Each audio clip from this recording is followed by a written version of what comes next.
Hello everyone, লারাবেলের brand new ভিডিওতে আপনাকে স্বাগতম। আশা করি আপনারা সবাই অনেক অনেক ভালো আছেন।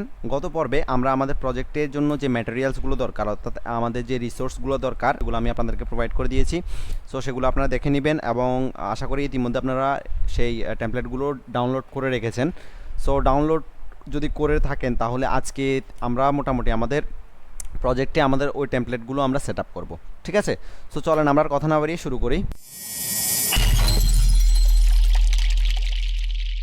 সো আমরা সবাই অলরেডি লারাবেল সেট আপ করে নিয়েছি এবং লারাবেলে আমাদের কাছে সবার কাছে একটা ফ্রেশ প্রজেক্ট অলরেডি তৈরি করা আছে। সো আমরা চলেন আগে সেই ফ্রেশ প্রজেক্টটা একটু দেখে আসি। সো আমরা সবাই জানি সেই প্রজেক্টটা কোথায় আছে। আপনি আপনার জাম্প যেই ড্রাইভের মধ্যে আছে সেই ড্রাইভের মধ্যে চলে যাবেন, সেই ড্রাইভের মধ্যে গিয়ে জাস্ট জাম্পের ভিতরে যাবেন, দেন আমরা জানি স্ট্রিডক্সের ভিতরে যাব এবং ওই প্রজেক্টটার আমরা নাম রেখেছিলাম ই কমার্স। ঠিক আছে, সো চলেন ই কমার্সটা আমরা একটু দেখে আসি যে এটার মধ্যে কী আছে। সো আমরা এখানে একটা সিএমডি টাইপ করব, দেন আমরা লিখব পিএইচপি আর্টিসান সার্ভ। আমরা যখন লারাবেলের কোনো প্রজেক্ট রান করতে চাই তখন আমাদের এই কমান্ডটা দিতে হয়। কিন্তু এখন আমাদের এর আগে একটা কাজ করতে হবে, যেটা হচ্ছে আমাদের জাম্পটা আমরা স্টার্ট করে নিতে হবে। দেন আমাদের অ্যাপাচি এবং মাইস্কুয়েল এই দুটো আমরা অবশ্যই স্টার্ট করে নিব। ঠিক আছে, দেন এটা মিনিমাইজ করে নিলাম, আমাদের সার্ভার ওকে হয়ে গেছে। দেন আমরা এখন প্রজেক্টটা আমরা রান করি। চলেন দেখে আসি আমার ডিজাইন কী আছে। সো এটা হচ্ছে আমাদের লারাবেল একটা ফ্রেশ প্রজেক্টের বেসিক ডিজাইন। সো এই ডিজাইনটা আপনাদের সকলেরই আসা উচিত এবং আমি আশা করি যে এই ডিজাইনটা আপনাদের মোটামুটি সবারই আছে।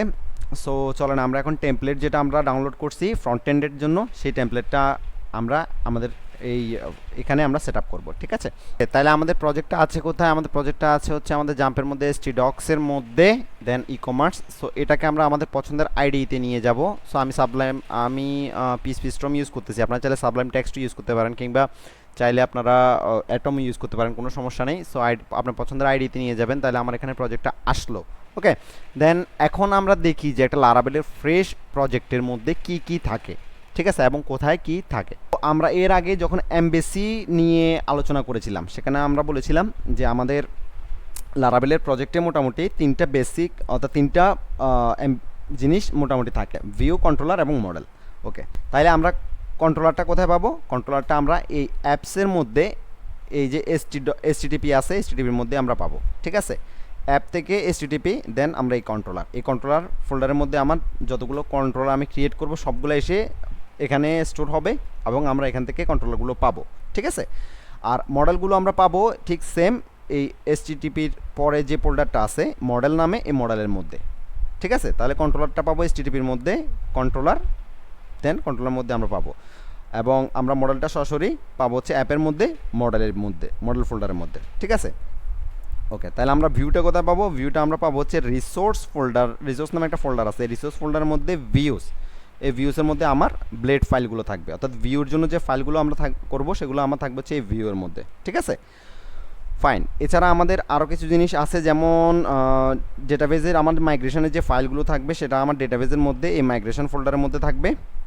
দেন আমরা আমাদের যে রাউট লিখবো ওই রাউটগুলো আমাদের থাকবে হচ্ছে রাউট ফোল্ডারের মধ্যে, এই অ্যাপ web.php, এখানে আমরা আমাদের রাউটগুলো লিখবো। দেন আমাদের যে সিএসএস এবং জেএসএস যে ফাইলগুলো থাকবে সেগুলো আমার এই পাবলিক ফোল্ডারের মধ্যে থাকবে। ঠিক আছে, আমার এই পাবলিক ফোল্ডারের মধ্যে আমরা সিএসএস এবং জেএসএস এর ফাইলগুলো রাখবো। এই হচ্ছে মোটামুটি বেসিক জিনিস, এগুলো আপনাকে মোটামুটি মনে রাখতে হবে। ঠিক আছে, তাইলে এখন আমাদের এটা মোটামুটি আমরা চলে না আমাদের ডিজাইনটা একটু দেখি, ডিজাইনটা কোথায় আছে। তাহলে ডিজাইনটা আছে আমার হচ্ছে রিসোর্সের মধ্যে, আমার এই ভিউস ফোল্ডারের মধ্যে। ঠিক আছে, welcome.blade.php, এটা হচ্ছে আমার এখনকার যে ডিজাইন আছে ওটা।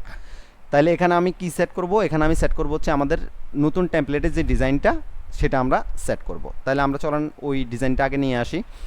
তাইলে আমার ডিজাইনটার মধ্যে আমি জাস্ট গেলাম এবং এখানে দেখেন index.html নামে একটা ফাইল আছে। সো আমি আগে চেক করে দেখি যে এটা কিনা। ঠিক আছে, দেখেন তাইলে আমার এই ডিজাইনটা আমরা আমাদের হোম পেজের জন্য অর্থাৎ এই পেজে আমরা সেট করব। ওকে, ফাইন। তাইলে আমি index.html যেটা আছে আমার সেটাকে আমি নিয়ে আসলাম। দেন এখানে যে কোডটা আছে এটা পুরোটাকে আমি কপি করে কোথায় দিয়ে দিলাম? আমার welcome.blade.php এর মধ্যে দিয়ে দিলাম। ঠিক আছে, এটা কেটে দিলাম। তাইলে এখন আমরা চলেন একটা রিলোড করি, দেখি আমাদের কি চেঞ্জ হয়েছে। দেখেন আমার কিন্তু ডিজাইনটা চলে আসছে, কিন্তু আমি ডিজাইনটা অ্যাকুরেটলি এভাবে পাই নাই, তাই না? আমার ডিজাইনটা একদম ভেঙে গেছে। এটার কারণ কি? এটার কারণ হচ্ছে আমরা তো শুধুমাত্র ডিজাইনটা নিয়ে আসছি, কিন্তু HTML এবং CSS এবং JS এর যে ফাইলগুলো আছে সেগুলো তো আমি এখনও প্রজেক্টে ইনক্লুড করি নাই, সেজন্য আমার এই ডিজাইনগুলো ভেঙে গেছে। চিন্তা করার কিছু নাই। সো চলুন আমরা সেগুলো ফিক্স করে আসি। তাইলে আমি এখানে যে ফোল্ডারগুলো আছে CSS, front, image, JS, screenshot, যাই আছে আমি সবগুলো কি করলাম, কপি করে আমার ফোল্ডারের মধ্যে নিয়ে আসলাম। ঠিক আছে, তাইলে আমার প্রজেক্ট হচ্ছে ই কমার্সের মধ্যে পাবলিক, দেন এখানে আমি পেস্ট করে দিলাম। ঠিক আছে, এখানে আপনাদের কিছু ফাইল থাকবে, আমার ছিল, আমি সেগুলোকে হাইড করে নিয়েছি। সো এখন চলেন দেখি একটা রিলোড করে কিছু আসে কি না। দেখেন মোটামুটি আমার সব কিছু চলে আসছে, তাই না? কিন্তু কিন্তু এটা কিন্তু গুড প্র্যাকটিস না, এটা কিন্তু একটা ব্যাড প্র্যাকটিস। এখন কারণ আমরা এখন লোকাল সার্ভারে কাজ করতেছি, সেই জন্য সব কিছু আমার পেয়ে গেছে। ঠিক আছে, কিন্তু আমরা যখন সার্ভারে প্রজেক্টটা আপলোড করব তখন আমার কিন্তু এই ডিজাইনের কিছুই পাবে না, অর্থাৎ ইমেজ থেকে শুরু করে CSS এবং JS ফাইলগুলো কিছুই পাবে না। কেন? কারণ হচ্ছে আমি এগুলা স্ট্যাটিকলি জাস্ট বসাই দিছি। ঠিক আছে, সো আমরা যদি এটাকে সরাসরি পাবলিক ফোল্ডারের মধ্যে না রেখে যদি আমরা একটা ফোল্ডারের এগেনস্টে যদি এই ফাইলগুলোকে রাখতাম, তাহলে কিন্তু তখন আর পাইতো না। ঠিক আছে, সো ইভেন আপনি যখন সার্ভারে আপনি আপলোড করবেন তখনও কিন্তু আপনার সরাসরি এইভাবে যদি রাখেন তাহলে আপনার কিন্তু অনেক কিছু পাবে না। ঠিক আছে, তাহলে এখন বেস্ট আমাদের যেটা করতে হবে সেটা হচ্ছে আমাদের এগুলোকে প্রপার ওয়েতে আমাদের কানেক্ট করতে হবে। ঠিক আছে, তাইলে সেটা আমরা কিভাবে করব? সো আমি সবগুলো ফাইলকে সিলেক্ট করে নিচ্ছি। প্রথমে CSS ফাইলগুলোকে আমরা কারেকশন করে নিব, দেন আমরা JS ফাইলগুলোকে কারেকশন করে নেব। ঠিক আছে, সো এটাকে আমরা প্রথমে যেটা করব, ডাবল ব্র্যাকেটের মধ্যে রাখবো, দেন আমরা এখানে একটা জিনিস লিখবো অ্যাসেট, দেন আমরা সিঙ্গেল কোটেশনের মধ্যে এই ফাইলগুলোকে রাখবো, সবগুলো ফাইলকে। ঠিক আছে, সো আমি এগুলো সবগুলোকে রেখে দিচ্ছি, আপনারাও ঠিক সেমভাবে রেখে দিবেন। সো আমরা সবগুলো ফাইলকে ঠিক করে রেখে দিয়েছি। সো খেয়াল করেন কিভাবে, প্রথমত আমরা দুইটা ডাবল সেকেন্ড ব্র্যাকেট দিলাম, ওপেনিং ক্লোজিং অবশ্যই। সো দেন এরপর আমরা একটা জিনিস লিখলাম অ্যাসেট। এই অ্যাসেটের কাজ কি? এই অ্যাসেটের কাজ হচ্ছে আপনার প্রজেক্টের পাবলিক ফোল্ডার পর্যন্ত নিয়ে আসা। এই অ্যাসেটের কাজ হচ্ছে আপনার প্রজেক্টে পাবলিক ফোল্ডার পর্যন্ত নিয়ে আসা। ঠিক আছে, সো আপনি যখন সার্ভারে আপলোড করবেন তখন আপনার এই পাবলিক ফোল্ডার পর্যন্ত নিয়ে আসবে এই অ্যাসেট, এই জিনিসটা। ঠিক আছে, দেন আমরা ফার্স্ট ব্র্যাকেট দিলাম এবং সিঙ্গেল কোটেশনের মধ্যে আমাদের ফাইলটাকে রাখলাম।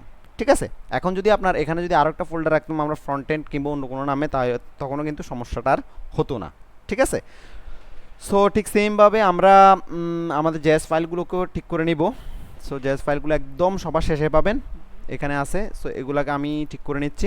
আমরা JS ফাইলগুলোকে সবগুলোকে ঠিক সেমভাবে রেখে দিলাম, এভাবে সবগুলো কারেকশন করে দিলাম। দেন আমরা একটা রিলোড দেই, দেখি যে আমাদের কোনো চেঞ্জেস আসছে কি না। সো দেখেন আমাদের কিন্তু ডিজাইনটা এক্স্যাক্ট সেমই আছে। ঠিক আছে, কোনো চেঞ্জেস হয় নাই। সো এটা হচ্ছে প্রপার ওয়ে, আমরা এভাবে CSS এবং JS ফাইলগুলোকে অ্যাড করব। দেন আমাদের মোটামুটি তাইলে ফ্রন্ট এন্ডের কাজ শেষ। তাইলে টিউটোরিয়ালের লেন্থ আর বড় না করি, নেক্সট টিউটোরিয়ালে আমরা মাস্টারিং শিখবো, একটা টেমপ্লেটকে কীভাবে মাস্টারিং করবেন সেই জিনিসটা আমরা নেক্সট টিউটোরিয়ালে বিস্তারিত দেখার চেষ্টা করব। সো আশা করি আপনাদের এটুকের মধ্যে কোনো সমস্যা হয় নাই। যদি সমস্যা হয় তাহলে অবশ্যই আমাকে জানাবেন যে কোথায় সমস্যা আপনারা ফেস করছেন, আমি চেষ্টা করব আপনাদেরকে হেল্প করার জন্য এবং ওই সমস্যাটাকে ফিক্স করার জন্য। ঠিক আছে, সো নেক্সট টিউটোরিয়াল খুব শীঘ্রই আসবে ইনশাআল্লাহ। ততক্ষণ পর্যন্ত সবাই ভালো থাকেন, সুস্থ থাকেন, ঘরে থাকেন, ফ্যামিলির সাথে টাইম স্পেন্ড করেন। আজকের মতো এখানেই বিদায় নিলাম, আল্লাহ হাফেজ।